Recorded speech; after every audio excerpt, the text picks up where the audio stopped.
So welcome everybody. Welcome to our webinar today. We have the honor and privilege to have Pia Maria with us. This is a great opportunity to start the discussion or continue the discussion about a role that everybody of us should take. This is the Agile People Coach role. So apart from being managers, apart from being project managers or delivering or developers or whatever, at first we are people, and we should be helping our people, the people in our teams, the people next to us become better and improve. This is a cornerstone of our culture. And this, we are glad to see that this is actually getting bigger and bigger now, and the discussion has been starting. So without further ado, Pia Maria, thank you for being here. Thank you, George, for that nice introduction of the Agile People Coach, which we will dive deeper into. I have is it about 45 minutes, an hour, something like that? Yeah, exactly. Continue? Great. Then I have the right presentation prepared for you. So I am Pia Maria Thoren, and I am Can you please share your screen? We are not. I will do that. Sorry. Definitely. I will do that. And I'm the founder of Agile People, and I am currently in Sweden. Actually, I'm now in Stockholm, and it's a nice day here in Stockholm. But usually I am on the Swedish West Coast in Gothenburg, but today I'm in Stockholm. So today I will talk about this role that George mentioned for us. The new role for HR and managers in the future of work, the Agile People Coach. And I will start by describing what Agile People is. So Agile People is a community with people who believe in a better way when it comes to how we run organizations in a complex world. We in Agile People are all passionate about combining Agile and people to create conditions for a workplace where people feel happy and have what they need to perform in an optimal manner. We have taken the values and principles from the Agile Manifesto that you may know already. We have mixed those values and principles with the modern Agile framework. We have spiced it up with our own Agile People Manifesto that you find on agilepeoplemanifesto.org. And from there, we created 35 principles that we believe that all organizations, regardless of size and industry, need to increase. So let's kick it off. This is what Henry Ford said. Thinking is the hardest work there is, which is probably the reason why so few engage in it. And it says something about the way he viewed people. A few people in the top created structures of micromanagement that flowed top down in this time. And he divided people into workers and thinkers. The workers were used for their bodies and the thinkers did all the thinking. As Ford lived in a more predictable world, he could work with cause and effect relationships, and demand was very predictable for Henry Ford. He knew that if he produced 1,000 cars, he would also sell 1,000 cars. He had no competition whatsoever, and the world was really hungry for this new product, the Ford motor car. And this is a picture from a Ford factory where we can see that people were indeed part of a machinery in this time. Scientific management, also called Taylorism, was a theory of management that analyzed workflows.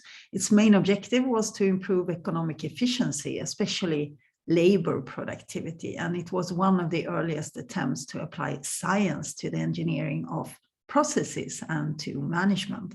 And this way of working was highly effective for meeting challenges of that time, which was mainly about industrial manufacturing and logistics.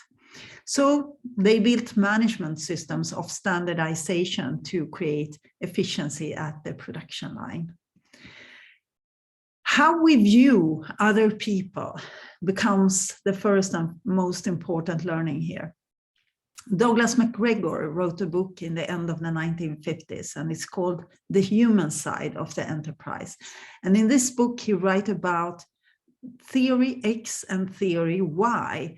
It's about how we view other people and about how the human mind works. So we can either view people as if they are lazy and unmotivated and don't want to take responsibility, or we can view people as Y, as people want to be the best they can be in their lives, and they want to contribute to create value for other groups of people. And they will also do so if they get the right conditions in the organizational system. So most people see themselves as Y people, and they see only other people as X. So then you can ask yourself, is this just a prejudice that we have about other people? And if they would get the right conditions, they would also be Y persons, because it's really about the system of work that we are providing to our employees. Do we believe in them, and do we set them up for success by providing a system where they can release their full human potential? Or do we set them up to fail by not giving them the opportunity to do what they can do best every day, not removing impediments for performing and not giving them the resources they need to succeed? Why is this important, how we view other people? Well, how we view people affects how we structure our management processes. It all starts here, and what kind of structures we believe that we need to build to set them up for success. Here's an example of the X view of people played out in history. And this time we are in the ironing department. And today, these women are replaced with robots. It was about doing the same thing over and over again. And the challenge here was to make the flows as effective as possible and to standardize processes. But the women on this picture didn't have a say in how things should be done. It was all carefully thought out by a few persons in the top, and they were just doing what they were told, more or less like brainless robots. If we instead move to the future of work, this is the transition that we see will happen. And it has already started and has been speeded up by the pandemic. So artificial intelligence and robotics will actually ultimately create more work, not less, about the same as we have today. And there won't be a shortage of jobs in the future, but there will be a shortage of the right skills and the right talent to fill those jobs that will be available. Also, the majority of the workforce will not be employees in the future of work. They will be freelancers working for themselves, partnering up with different freelancers to serve clients. And remote work becomes the norm. And we have already seen this happen during the last 1.5 years. In this complex reality, we have to move from viewing the organization as a machine that can be controlled and managed to viewing it as a social system. People are not cogs in a machinery. People have feelings, dreams, challenges, and thoughts, and they cannot be controlled. People are not robots. They are complex adaptive systems that work from intrinsic motivation. And that means that we need to stop to see people as resources and view them as the living organisms as they are. And we need to treat everybody differently to work in an optimal manner. No standardization, no boxing people with labels or grades anymore, just skills to understand better what makes each person tick. Why do we do what we do? And to create this well-functioning social system is a very complex task, and we need to use a lot more experimentation and trial and error for it to work. There are no recipes for success here, and Agile is not the silver bullet either. What do you need to do to make a person function optimally? You need to care about their basic psychological needs, and they are different for everybody. I've written 3 books about the topics of Agile HR, Agile leadership, and human motivation at work. And this is the first book that came out in 2017. The second book is a picture book with 220 illustrations that complement the message from the first book. And then we have the third book, which was written during the pandemic as a co-creation project between myself and 35 Agile people from around the world. We each wrote 1 chapter about one of the Agile People principles. So we're going to start to talk about the problems with traditional leadership and traditional HR. The first one is that we believe that we can control reality and make this perfect plan, but reality really looks different. So the problem here is that the world is not predictable anymore, and we need feedback regularly from reality to make the right choices along the way. So instead of making a perfect plan that we already know before it starts will not happen, you could say that in Agile, you accept reality as it is and you adapt to it. Another problem is that we're focusing too much on the shareholder value when we should be focusing on the customer value and the employee satisfaction.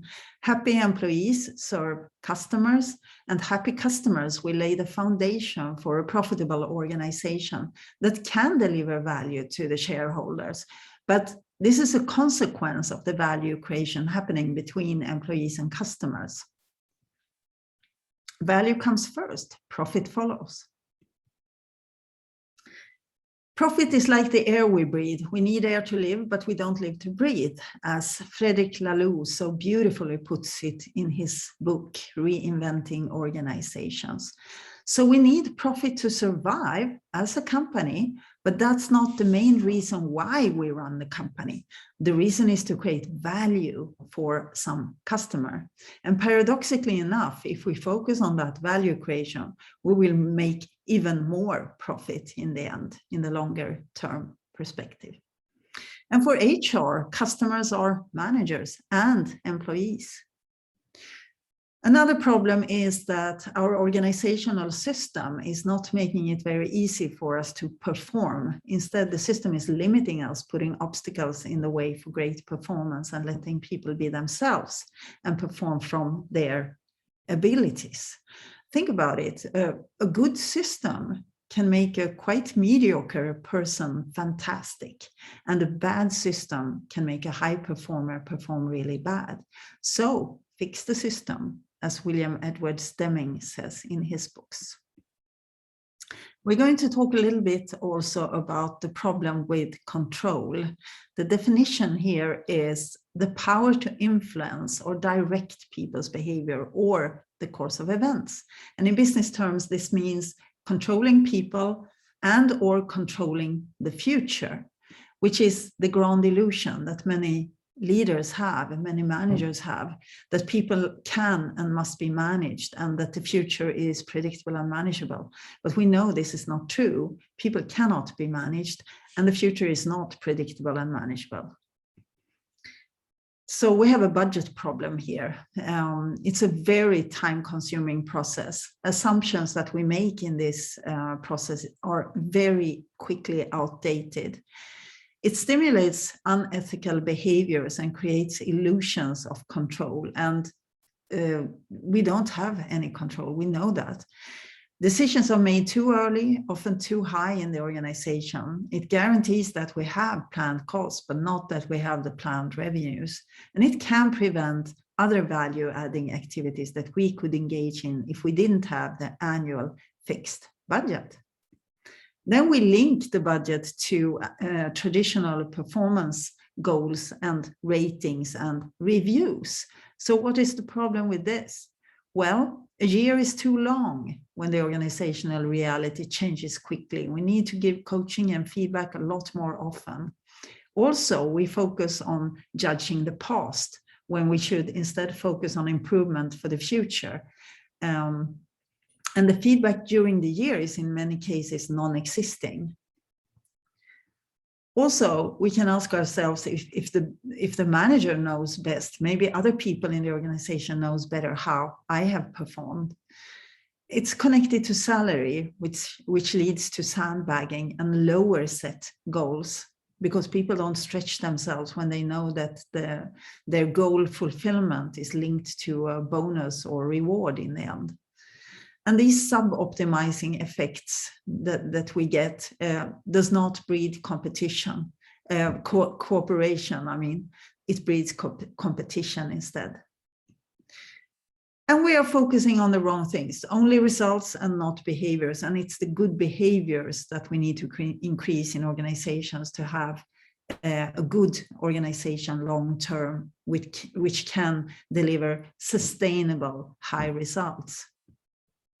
Another problem is employee engagement. The vast majority of our workplaces are not fantastic, great places to work in. It's very far from it. From 69 to 94% of employees are either not engaged or actively disengaged at work. And these are figures from Gallup surveys that are made regularly in the whole world. They are interviewing hundreds of thousands of employees from over 155 different countries in all different kinds of roles. Another problem is that if we are doing agile transformation projects or programs, managers, middle management in particular, are feeling a lack of psychological safety in this kind of programs. They might think, what happens to me? What happens to my role when we become more agile? What will become of me when everybody seems to be able to lead themselves and don't need to be managed anymore? And these problems needs to be taken very seriously and can potentially ruin the whole change initiative, because the skills that took managers to the position they are in today are often not the skills that are needed to lead in a complex world. And for an agile organization, it's more about removing impediments for people to be able to perform than managing and making decisions. Although sometimes the organization needs someone to make tough decisions when the teams cannot do it themselves. How do then managers go from this traditional high power and status leadership to servant and transformational leadership? We need to make it really easy and possible for leaders to change in the system by changing the environment. And we need to inspire leaders to find the intrinsic motivation to do that and to help them attain an agile mindset. And these are two conflicting goals, as it's only the leaders who can change the organizational structures that will make it possible for increased business agility to happen. And to do that, they need the mindset. But they can only get the mindset by having the right structures and the environment. So this is a catch-22 dilemma. So where do we go from here?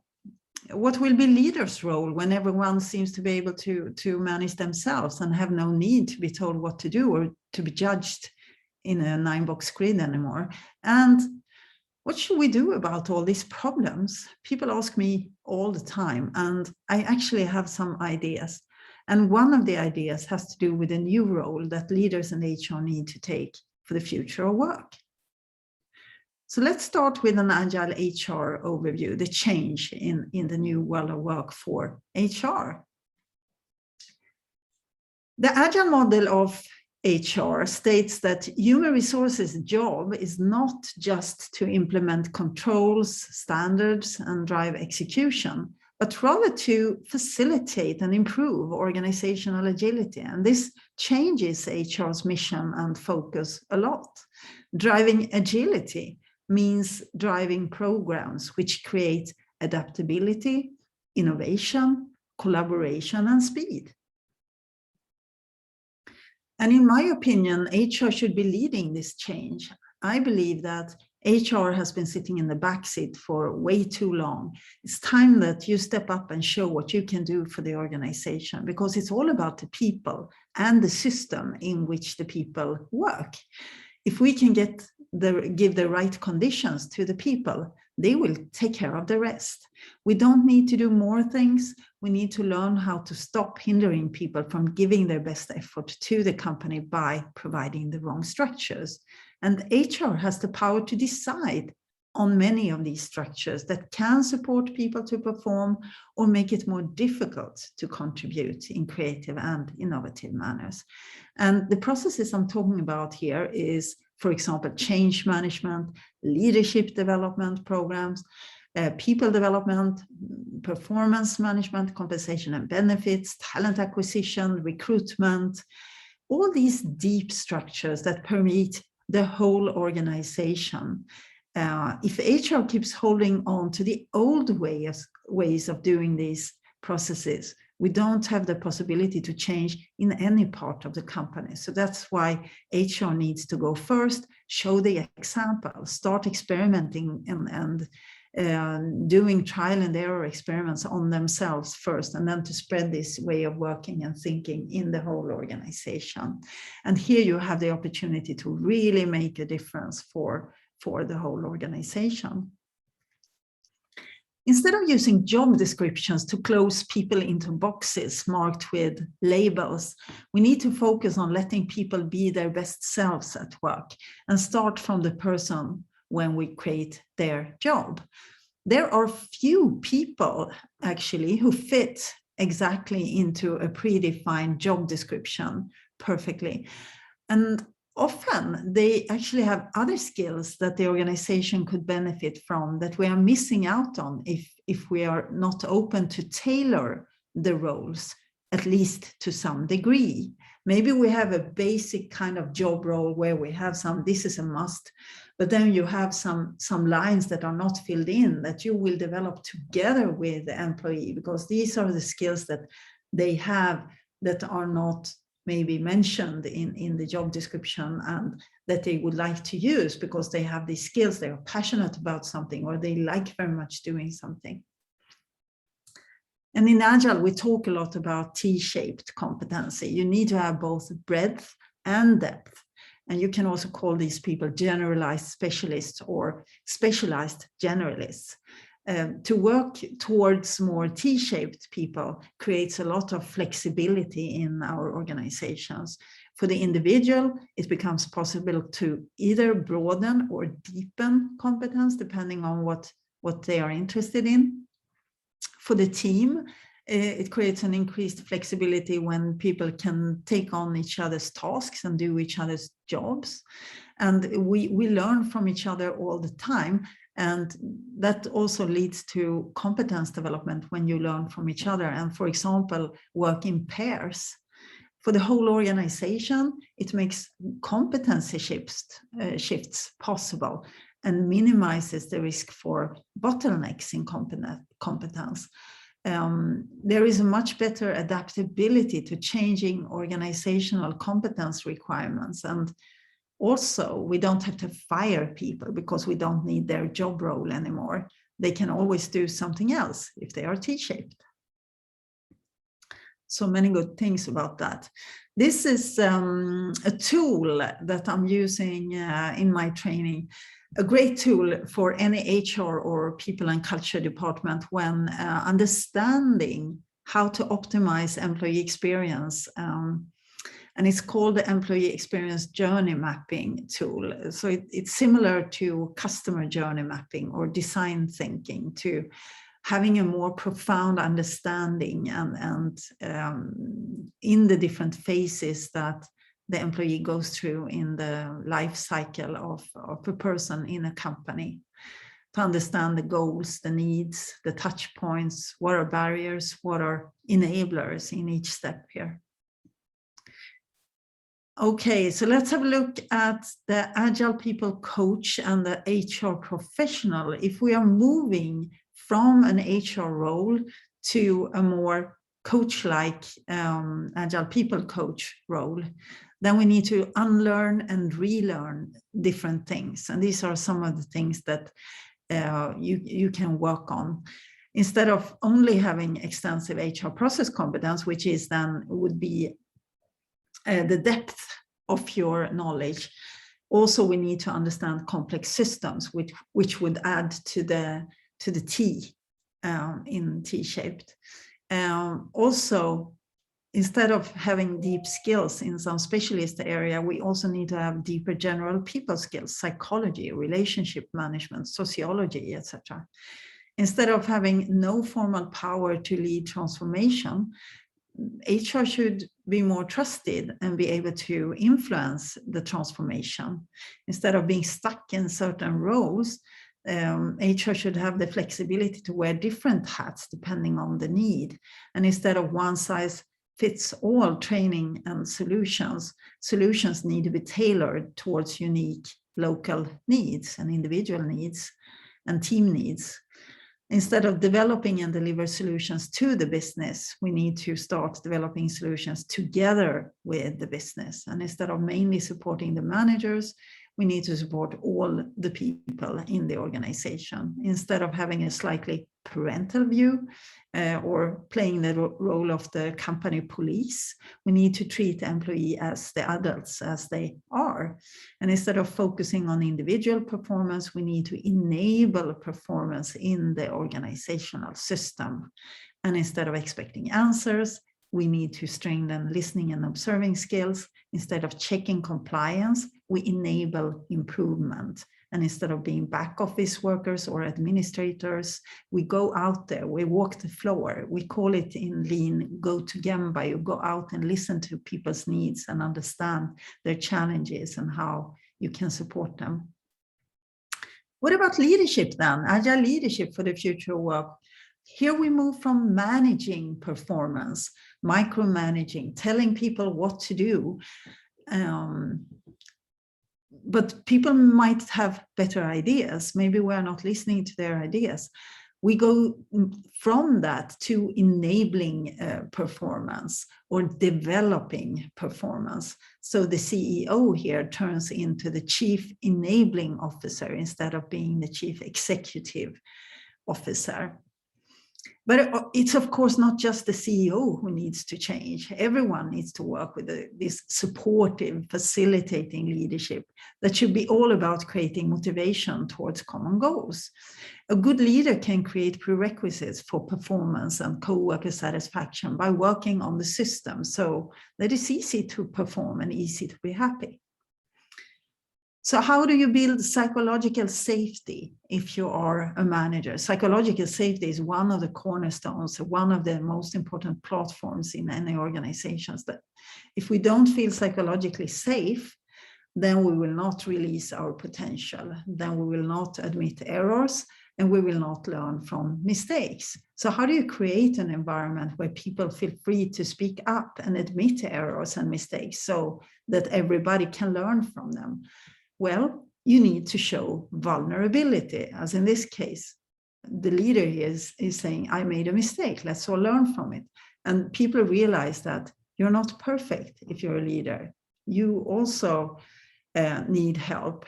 And this will open up for everybody in the organization to show vulnerability and to learn from mistakes.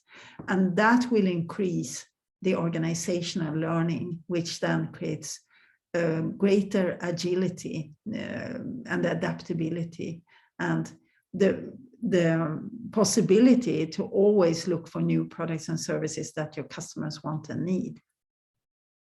So how do you increase the pace of learning? You ask a lot of questions. We can't know what will happen. We need everybody's brains to figure out the best way forward. We need to create the necessary safe space for speaking up when something is not right. And if you do these things, you can maximize your learning, but by making it okay for people to ask questions before and after they make mistakes, preferably before, of course, so that the entire organization can learn faster, which is the goal here. An agile organization is a learning organization, continuously learning organization. The company here in this metaphor for agile leadership is a garden. And there is an overall purpose with a garden. It could be to be as beautiful as possible or to deliver fruits and vegetables, for example. Regardless of the purpose of the garden, it needs to be taken care of to reach its purpose. So we need to take care of the plants. Some like to grow in the shadow, some need more sunshine, some need more or less water. Some like to grow with other plants of diverse kinds to develop faster and become beautiful together. And some need a lot of space. Some grow slower, some grow faster. So it's not the same way to handle a carrot or an apple tree or a flower. Different needs here for different plants, and they like it in different parts of the garden. And the agile leader here is the gardener who takes care of the plants by at the same time trying to fulfill the purpose of the garden. So the only thing the gardener can do is really to create the good conditions and prerequisites for the plants to grow, by giving the right conditions for every plant without forgetting about the whole garden. We cannot force that little seed to grow, and we cannot scream or yell or control it so that it grows faster. The only thing we can do is to work on the system, the soil, the culture. This is where you can work to make the best possible conditions for every plant so that all the plants can grow together and fulfill the purpose of the whole garden. And this is the gardener metaphor for agile leadership. Let's have a closer look at agile leadership. So what is happening when a manager is moving towards becoming an agile people coach? Well, maybe you don't have so much competence in lean and agile from the beginning, but you need to deepen that competence if you want to be a good agile leader. Maybe you do have some deep skills in some specialist area, which is really good, but you also need to have deep people skills if you're a people manager, if you're a leader, a real leader. Maybe you're process driven as a leader. You also need to be people and purpose driven. Maybe you have a fixed mindset. You can change that and instead get a growth mindset and work on your growth mindset. Command and control, I decide. There we move to empowerment and alignment, I facilitate. Focusing heavily on numbers, instead we focus more on people. And instead of artificial harmony, where we don't speak up because we are a bit afraid what will happen if we say what we think, we move towards healthy conflict. As long as we stay away from personal attacks, healthy conflict is really good for an organization. Instead of telling what to do, we storytell to inspire action. And instead of judging employees in performance ratings, we coach employees to perform. Instead of local optimization, we move towards more seeing the whole system. We optimize for global. And instead of deciding on career paths for people, we mentor the growth and development of everybody. Instead of carrots and sticks, we have dialogues about intrinsic motivation so that everybody can feel engaged. And instead of decision delay, we have faster decentralized decision making because it's required to empower people to make their own decisions when the reality changes quickly. Instead of speaking and proposing, we work with framing, probing, and listening. The Agile People Coach is a new role that more and more people discover. And we created this new role because we believe it will be crucial for HR and leaders to change their roles fundamentally to support their organizations and the people to be able to increase agility in all corners of the company. The Agile People Coach is a role where you use many competences and you become more T-shaped depending on where you come from. And you can come from being an HR professional, you can come from being a leader or an Agile coach. So if we look at the difference between an Agile coach and an Agile People coach, there is a lot more focus on people, of course, people skills, less so on process skills like Scrum and Kanban. That is an important part as well, but we need to have more people skills than process skills. So what's the difference between an Agile coach and an Agile people coach? Instead of focusing mainly on team coaching and coordination of teams, we focus on both individual, team, and or enterprise coaching as an Agile people coach. Instead of having maybe mostly deep process skills, we also have deep people skills. Instead of working mainly in software development, IT, or technological areas, we work in any business function and between functions, could be marketing, legal, sales, whatever, finance.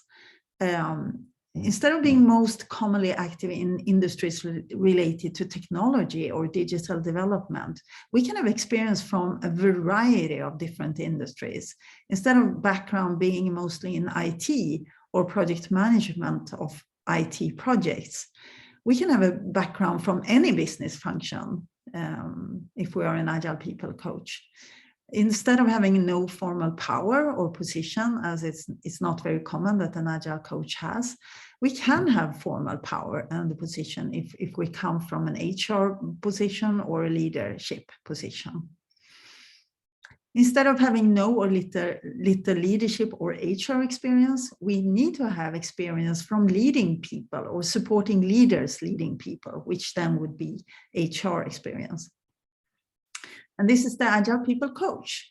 It's built on Lisa Atkins' framework for Agile coaching, but we decided that the Agile People Coach needs to be able to take some additional roles, and I will describe these additional roles on the following slides. So I will not go through this whole picture in detail now. Okay, so we start to look at the roles where the Agile People Coach could come from. And a leader here, or explorer, as we call them, can emerge from any department within an organization and has deep leadership skills that have likely been in development for several years. They may come from a specialist role within a certain function, or have a proficiency in various leadership frameworks, or simply possess a general broad leadership competence. And they have the ability to make hard decisions when no one else is willing to take on the responsibility or put a stake in the ground. They are able to explore different strategies and consider a wide variety of factors when making decisions. The next role that I want to talk about is the Master of Agile. The Agile Master contributes with Agile and Lean tools, methods, practices, and principles, and have a deep experience from using Agile in a variety of industries or situations.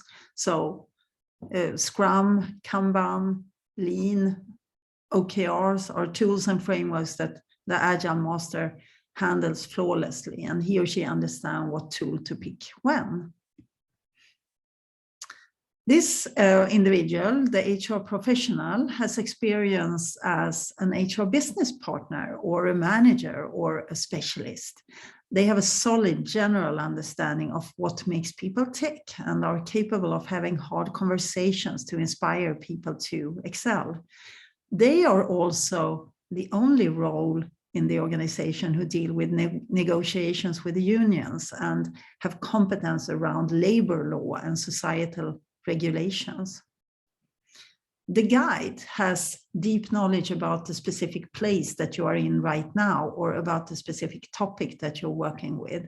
They can take you on a journey to understand the process or where you're going, showing you the path through the particular surroundings and often teaching or facilitating with examples or stories or expertise. The navigator role, you know, Agile organizations and Agile teams are often often dealing with situations and challenges that are complex in nature. And the human tendency here is to look for the easy way out, the best practice, or copying what others are doing. But when you are in a complex situation and you have a wicked problem, as we call them, the right strategy is instead to experiment, probe, sense, respond, we talk about in the Knevin model. So the navigator is someone who is comfortable with complexity and helps the team to step into an explorer mentality, framing the issue, formulating a hypothesis, and designing safe-to-fail experiments, learning quickly what is promising and what is not. So you need competence about complexity and systems theory here. Then we have maybe the most important role of all is the reflective observer. This person is in the space in the middle of things, where rather to jump to conclusions or reacting too quickly, you can figure out what is going on with the team and how you can best help them in whatever scenario they are in.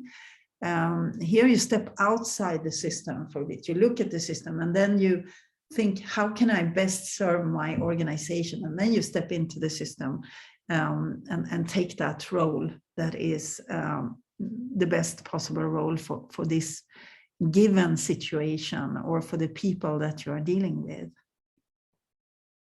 Depending on the needs of your people, you can take different roles to support them. So the Agile People Coach is a senior role, and it takes time to master all of them. And it's not even necessary to master all of the roles, because you can always complement yourself with other people who have the skills that you don't have. Let's face it, nobody can be fantastic in all these roles from the beginning. So this is where your lifelong learning journey starts. You always work on improving yourself and being able to play more and more different roles. But you need to start somewhere. And maybe you start from a leadership role or from being the HR professional in your organization for many years. Or maybe you have worked as an Agile coach and want to develop yourself further. So we cannot do it alone.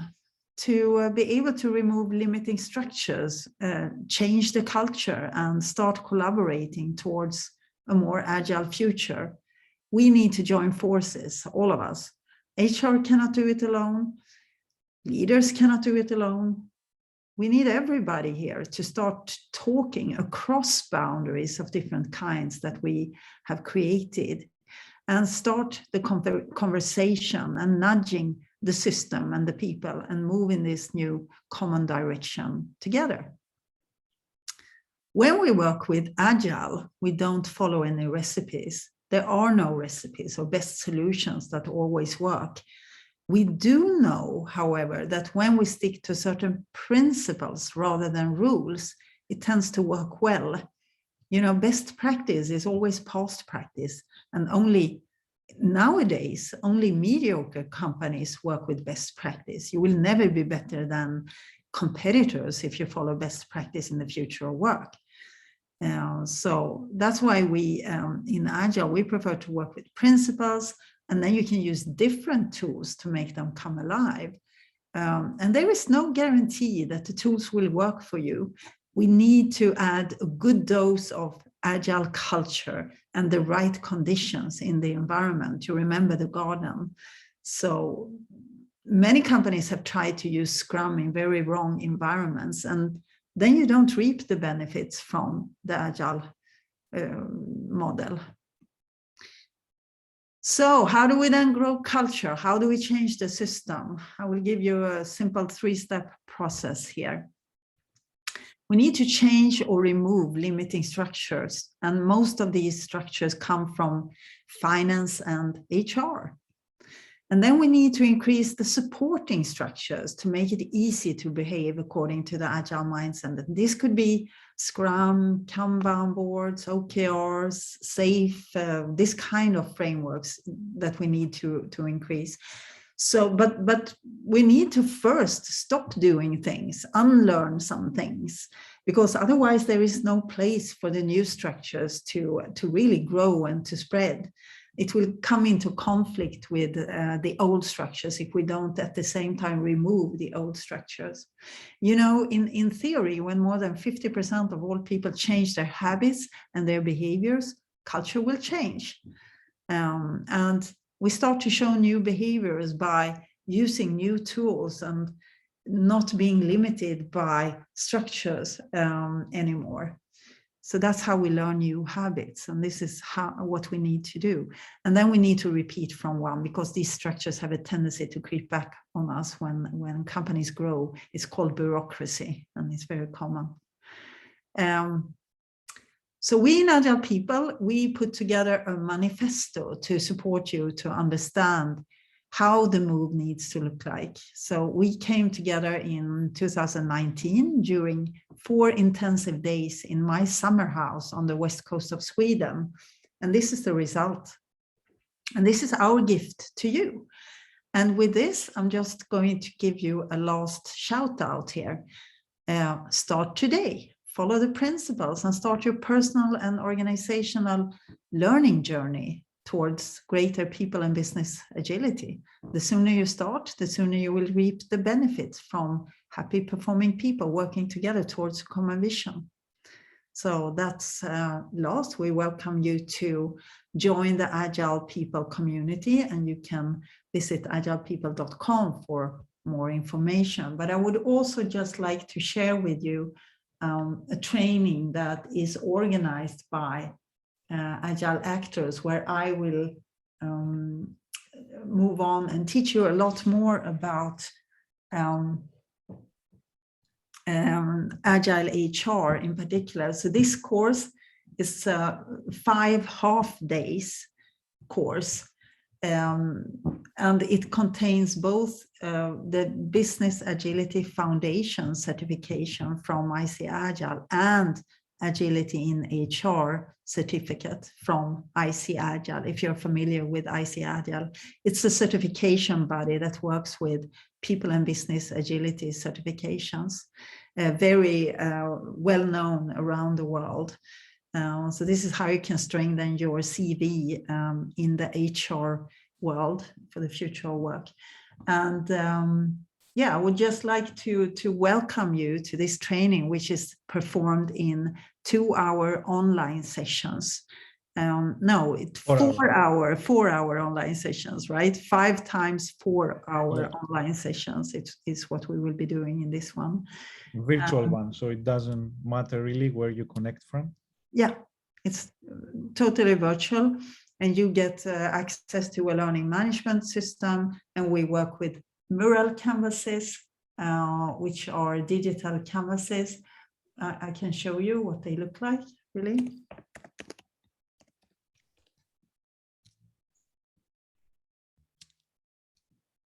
So what you do is that you, before the sessions, you watch videos, and then we together explore and do exercises and discussion exercises and other exercises together, where we work on this kind of digital canvas. And here is an example of a canvas that we've been working on. We watch movies together, and we discuss different things. We do different exercises around the Agile People principles, and move around in this way together in the session, so that you practice your skills. This is how I run the trainings, and it's totally virtual. Do you have anything to add for that, or do you have any questions now? Maybe you want to ask me any questions? Actually, there was one. I mean, before people jump in, there was one in the chat. You mentioned about the Gallup survey in the beginning of your Yes. talk. So Anne Fleur is asking about the date, which year that was done. The last one was done in 2016. The one previously was done in 2013. So you can go online and you can download this survey. It's free. It's a PDF. So you make a Google search for what's it called? Is it the state of Agile? Is this? No, state of the global workplace, it's called. The state of the global workplace is the name of the study. And it's a PDF study. Great. Thanks a lot. I really liked, a lot of what you mentioned. I have a question just before people jump in with questions. a lot of people we talk with, and they are in the agile, in the HR area, they have this question, okay, now how do I start? How do I influence senior management? Because probably, I mean, I understand why we need this change, but it seems that it's not clear to them. So what would be our approach there? So you start with yourself. You may be anywhere in the organization. You always have to start with yourself. Understanding the mindset, starting to experiment, start to ask questions to people in your organization around this. Why are we doing this? What is the purpose? How can we experiment? Can we find a better way of doing it? And you start asking questions also to your leaders about different things. Could we try a new way of working here? Can we use a visualization technique? Can we start working with a Kanban board in the HR team? Can we do one project with a Kanban board in the HR team? Very small, trying out different experiments, starting with yourself and your closest people, because you can only affect the people who are in your immediate proximity. These are the people you have influence over. You don't have influence over other people, probably. You don't have maybe influence over top management or middle management even. You have influence over the people who are around you, who you work with. And this is where you have to start. Of course, it would be fantastic if top management will say, yes, now we go agile. Business agility is what we are looking for. And actually 96% of all leadership teams say that business agility is the most important thing for our company for the future, but few understand what it means. So here you may be able to really, by asking questions, making them understand better, making them think in new and different ways. It's this coaching skill that you need to have to be able to formulate and ask questions as well. You can start by doing a retrospective in HR. You can start by doing a backlog if you work to facilitate a management meeting. Make a backlog with them, make a Kanban board, start to prioritize work in a backlog with the leadership team. Small things that will grow and that will gradually then change your culture. People will look at your team and they will be curious. They will ask, what are you doing and why are you doing this? Yeah, we believe in this. We believe in experimenting. We believe in trying out things. We believe in making mistakes so that everybody can learn. We believe in a psychologically safe workplace where all people's potential can be utilized optimally and where we can move in this common direction together as a whole team. Thank you. Thank you. Any other questions? Anyone else want to comment something?